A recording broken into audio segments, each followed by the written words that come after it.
Assalamualaikum warahmatullahi wabarakatuh. Perkenalkan saya Sally Restalina dengan NPM 2141176 Prodi A1 Manajemen kelas MBI TE 23A. Dalam rangka memenuhi tugas mata kuliah dasar sistem telekomunikasi, dosen pengampu Bapak Hernando Dalimunte, MT. Di video kali ini saya akan membahas mengenai Communication Radio System atau sistem radio komunikasi. Sistem radio komunikasi adalah suatu sistem komunikasi yang menggunakan udara sebagai media komunikasinya dan menggunakan gelombang radio sebagai sinyal pembawa untuk mentransmisikan informasi melalui udara. Sistem radio adalah metode komunikasi modern yang menggunakan gelombang radio untuk mengirimkan pesan dari satu tempat ke tempat lainnya. Penemuan radio oleh Guglielmo Marconi pada tahun 1901 menjadi awal dari perkembangan sistem komunikasi radio. Keuntungan utamanya adalah kemampuan untuk menjangkau area yang luas tanpa memerlukan pemasangan kabel yang rumit. Namun kerugiannya adalah kemungkinan terjadinya gangguan komunikasi akibat intervensi. Untuk mengatasi intervensi tersebut, maka diperlukan pengaturan alokasi frekuensi yang digunakan oleh setiap daerah agar tidak terjadi tumpang tindih frekuensi yang dapat mengganggu komunikasi. Selanjutnya, frekuensi dan panjang gelombang frekuensi radio merujuk pada rentang energi gelombang elektromagnetik yang berada di antara spektrum gelombang audio dan cahaya. Sementara itu, panjang gelombang radio adalah jarak yang ditempuh oleh gelombang elektromagnetik dalam satu periode. Berikut adalah gambar panjang gelombang yang disimbolkan dengan T dan menunjukkan hubungan antara frekuensi atau F serta kecepatan gelombang yang disimbolkan dengan S.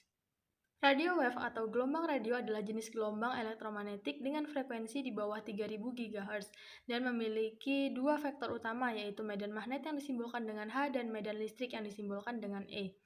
Berikut contoh gambar gelombang radio yang mencakup elemen-elemen seperti bagaimana gelombang tersebut merambat atau disebut juga propagation gelombang dan ditunjukkan oleh arah perambatannya. Selain itu, terdapat vektor medan magnet atau H dan medan listrik atau E yang menunjukkan bagaimana keduanya saling terkait dan berperan dalam membentuk gelombang radio, serta terdapat arah penyebaran atau I. Band frekuensi radio mencakup berbagai rentang yang disebut sebagai Very Low Frequency atau VLH dengan frekuensi kurang dari 30 kHz dan panjang gelombang lebih dari 10 km. Low Frequency atau LF dengan frekuensi 30-300 kHz dan panjang gelombang 1-10 km. Lalu medium frekuensi atau MF dengan frekuensi 300-3000 kHz dan panjang gelombang 100-1000 km. Lalu high frekuensi atau HF dengan frekuensi 3-30 MHz dan panjang gelombang 10-100 meter. Very high frekuensi atau FHF dengan frekuensi 30-300 MHz dan panjang gelombang 1-10 meter. Selanjutnya ultra high frekuensi atau UHF dengan frekuensi 300-3000 MHz dan panjang gelombang 10-100 cm. Super high frekuensi atau SHF dengan frekuensi 3-30 GHz dan panjang gelombang 1-10 cm. Yang terakhir yaitu extremely high frequency atau EHF dengan frekuensi 30-300 GHz dan panjang gelombang 1-10 mm. Baseband sinyal adalah salinan listrik dari pesan itu sendiri. Namun, sinyal baseband tersebut tidak cocok untuk transmisi melalui media transmisi seperti kabel atau udara. Karir sinyal adalah sinyal listrik lain yang digunakan untuk membawa sinyal baseband. Lalu modulasi adalah proses yang mengubah sinyal pembawa sesuai dengan sinyal masukan. Modulasi menghasilkan penerjemahan frekuensi yang berguna dalam transmisi data. Beberapa metode modulasi meliputi AM, FM, PAM, PCM, dan lain-lain. Tujuan dari modulasi antara lain untuk memudahkan radiasi atau penerimaan sinyal, menerjemahkan frekuensi ke dalam pita yang ditetapkan, dan untuk multiplexing, yaitu menggabungkan beberapa sinyal dalam satu saluran. Selanjutnya, transceiver adalah perangkat elektronik yang menggabungkan fungsi pengirim atau transmitter dan penerima atau receiver dalam satu unit untuk mentransmisikan dan menerima sinyal melalui medium yang sama seperti gelombang radio atau kabel.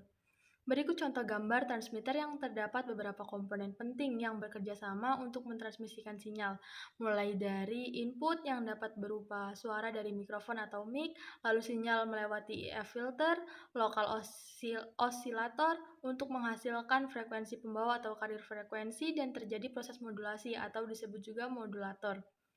penguatan sinyal radio, frekuensi atau RF, dan akhirnya sinyal dikirimkan melalui antena.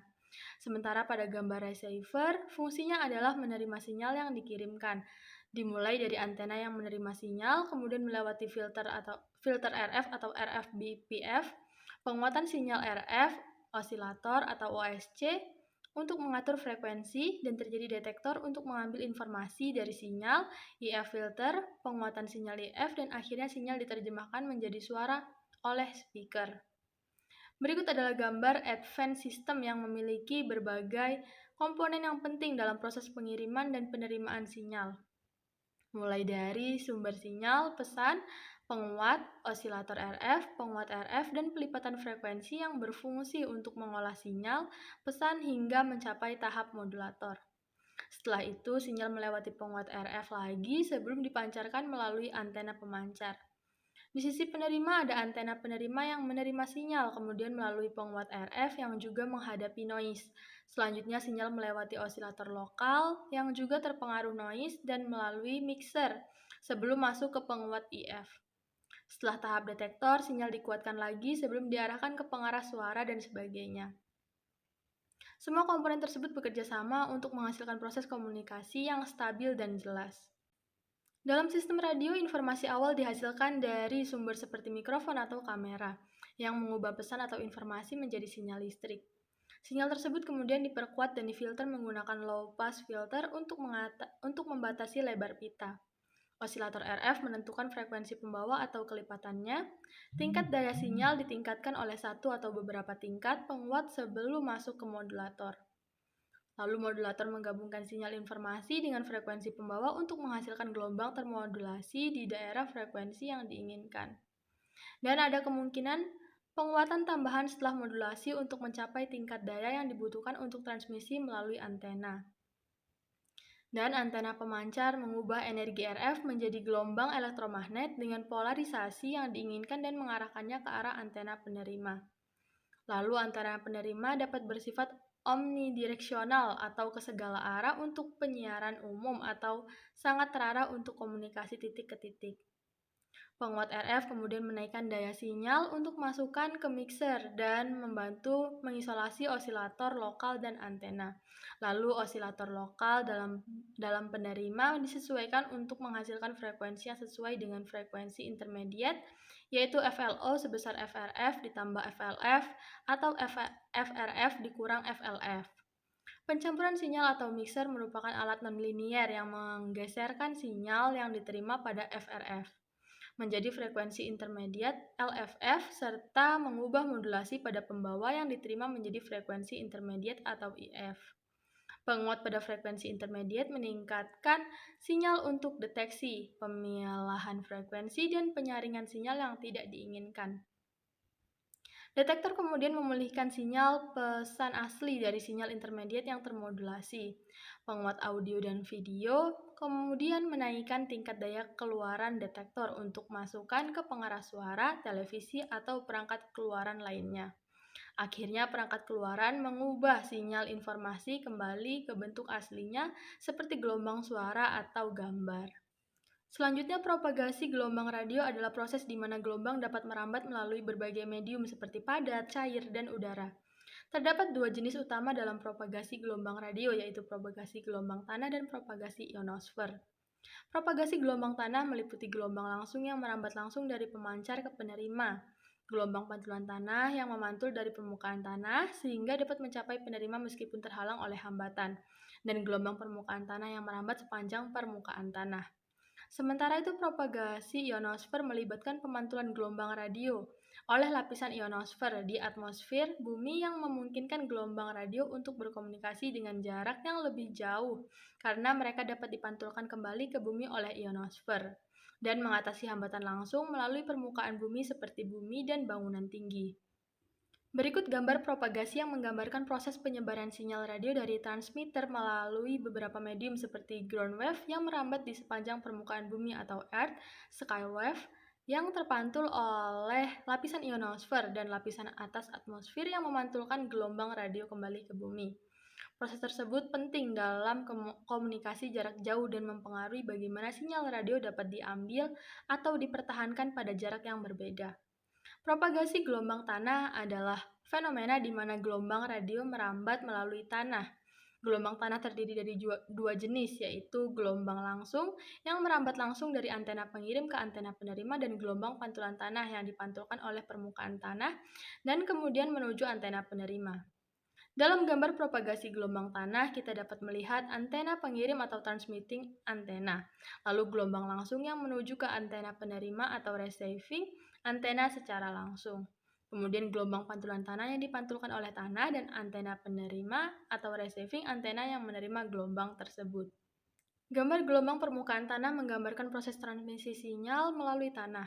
Pada gambar tersebut terdapat transmitter antena yang bertugas mengirimkan sinyal. Sinyal tersebut kemudian merambat melalui tanah dan diterima oleh receiver antena yang berfungsi untuk menerima sinyal tersebut. Dengan adanya gelombang permukaan tanah, komunikasi antara transmitter dan receiver dapat terjadi tanpa harus melewati udara, sehingga cocok digunakan dalam situasi di mana penghalang seperti bangunan dapat mengganggu transmisi sinyal udara. Ionosfer adalah lapisan di atmosfer bumi yang berada pada ketinggian 50-500 km. Lapisan ini terbentuk karena pengaruh radiasi sinar matahari yang menyebabkan ionisasi. Ionosfer memantulkan gelombang radio, terutama pada frekuensi tinggi, dan terbagi menjadi beberapa lapisan seperti lapisan D, lapisan E, dan lapisan F. Lapisan D yang terletak pada ketinggian 50-90 km merupakan lapisan yang paling bawah dari ionosfer. Lapisan ini cenderung menyerap gelombang dengan frekuensi rendah dan melewatkan gelombang dengan frekuensi tinggi. Proses ionisasi maksimum terjadi pada siang hari dan menurun atau menghilang pada malam hari. Kemudian lapisan E berada pada ketinggian 90-145 km, dapat memantulkan gelombang dengan frekuensi sekitar 20 MHz. Kondisinya tergantung pada frekuensi dan kekuatan lapisan E, yang dapat membiaskan atau meneruskan gelombang ke lapisan F.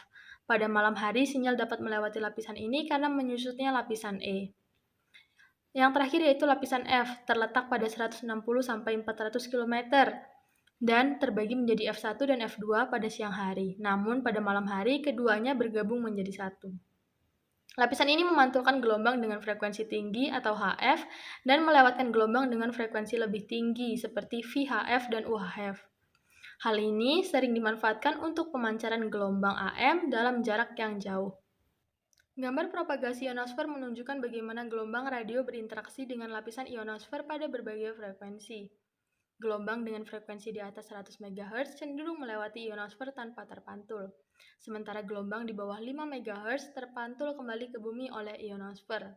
Gelombang dengan frekuensi sekitar 20 MHz dapat mengalami pantulan sebagian dari ionosfer, tergantung pada kondisi atmosfer dan keadaan ionosfer pada saat itu. Antena dalam komunikasi gelombang radio memegang peranan penting, terutama di daerah frekuensi di atas 30 MHz, seperti VHF dan UHF. Ada dua jenis antena yang sering digunakan dalam konteks ini, yaitu omnidireksional dan direksional, atau antena yang mempunyai pemancaran ke suatu arah, yaitu memiliki kemampuan untuk memfokuskan pemancaran atau penerimaan sinyal ke suatu arah tertentu. Jenis antena ini sangat berguna dalam aplikasi di mana diperlukan konsentrasi sinyal seperti dalam komunikasi titik ke titik atau penggunaan di daerah dengan intervensi tinggi. Antena omnidireksional seperti yang digunakan pada stasiun mobile service atau siaran radio dan televisi memiliki kemampuan untuk memancarkan sinyal ke semua arah secara merata. Antena ini dapat dibedakan berdasarkan polarisasinya, baik vertikal maupun horizontal. Ada beberapa macam antena omnidireksional yang umum digunakan. Salah satunya antena koaksial dan antena Brown yang sering digunakan dalam aplikasi komunikasi radio. Selain itu ada juga antena vertikal dengan penguatan tinggi yang memungkinkan jangkauan sinyal yang lebih luas. Berikut contoh gambar antena koaksial, antena Brown, dan antena vertikal dengan penguat tinggi.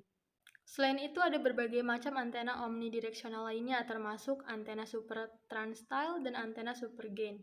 Keduanya dirancang untuk memberikan performa pemancaran atau penerimaan sinyal yang optimal sesuai dengan kebutuhan aplikasi komunikasi gelombang radio yang spesifik. Berikut contoh gambar dari antena super transtile dan antena super gain. Antena berarah adalah jenis antena yang digunakan untuk perhubungan titik ke titik atau penerimaan TV. Beberapa jenis antena berarah meliputi antena corner reflektor, antena Yagi-Uda, antena parabola, dan antena helikal. Diagram pancaran dari antena-antena ini menunjukkan pola radiasi yang fokus ke arah tertentu, memungkinkan komunikasi yang lebih baik atau penerimaan sinyal TV yang lebih jernih. Misalnya antena parabola menggunakan reflektor parabola untuk mengumpulkan dan memfokuskan sinyal radio. Sedangkan antena Yagi-Uda memiliki elemen pengarah dan pemancar yang disusun secara khusus untuk meningkatkan sensitivitas terhadap sinyal yang datang dari arah tertentu. Sehingga dapat disimpulkan bahwa sistem radio menggunakan gelombang radio untuk komunikasi modern dengan keuntungan mencakup jangkauan luas tanpa perlu instalasi kabel rumit, meskipun rentan terhadap gangguan intervensi. Dalam sistem radio, frekuensi dan panjang gelombang radio bervariasi dari very low frequency atau VLF hingga extremely high frequency atau EHF, yang mempengaruhi jarak dan kualitas transmisi. Proses modulasi dan transmisi melalui transceiver memungkinkan pengiriman dan penerimaan sinyal melalui medium yang sama, seperti gelombang radio atau kabel. Gelombang radio merambat melalui berbagai medium seperti tanah dan ionosfer, memungkinkan komunikasi jarak jauh. Antena berperan penting dalam pemancaran dan penerimaan sinyal dengan jenis omnidireksional untuk pemancaran merata ke segala arah dan direksional untuk fokus ke arah tertentu. Sekian video mengenai communication radio system, semoga bermanfaat untuk kita semua. Terima kasih, saya akhiri. Wassalamualaikum warahmatullahi wabarakatuh.